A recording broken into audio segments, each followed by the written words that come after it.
Joining us live now from Washington, D.C. is Harry Broadman. He's a former Chief of Staff in the President's Council of Economic Advisers. And Harry Broadman, so how much of an influence do you think are Donald Trump's policies on what's going on?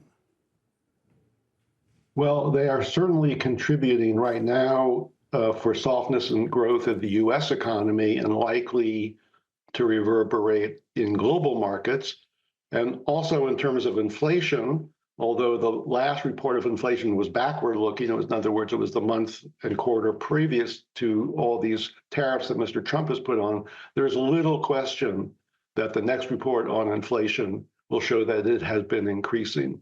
That will temper, as I say, both U.S. economic performance, but the global economic performance. After all, the U.S. is the largest economy in the world. Trump's approach seems to be pretty scattergun, isn't it? And his policy has a lot of doubters, even with his own party. But is there more method than perhaps what many see that is going on? I got to tell you, as an economist who specialized in economic policy making and negotiation of trade deals, I cannot figure out exactly what he has to do with economic policy change. The only thing I can think of is that, his world is one of rewarding and punishing opponents, whether they're economic opponents, whether they're migrants, whether they're people, who are smuggling drugs and the like. There are other tools that one can use as president to mitigate those kinds of risks and those kinds of conducts. It's not clear why tariffs are his instrument of choice. And what's your sense then of, well, first of all, where he's taking the U.S. economy?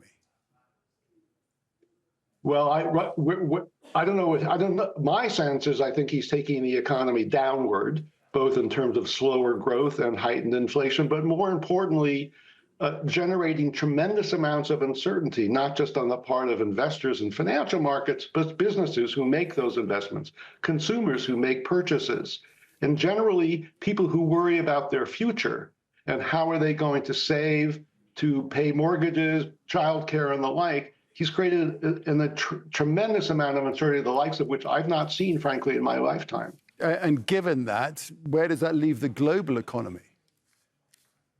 Well, as I said, this is, we are the largest economy in the world, and people, not only quantitatively we are the largest economy, but people look to the U.S. for economic leadership. And I'm afraid that Mr. Trump's behavior is shaving off any leadership role that we might want to take. Do you think he is as reactive to the markets as he was? This is early in his term, so I guess he may think that he can afford a few bumps in the road. Well, it's clear from what he said, that he sees, quote, corrections. But I think what he is missing is what's going to happen more broadly in terms of markets. And so I don't think he is really looking at the markets as what economists would call his performance indicator. His performance indicator is by employing tariffs, how can foreign countries, behave differently than they are now? That's going to be his measure of performance. All right, interesting to get your take, Harry. Thanks for that. Harry Broadman speaking to us there. Thank you. Thank you.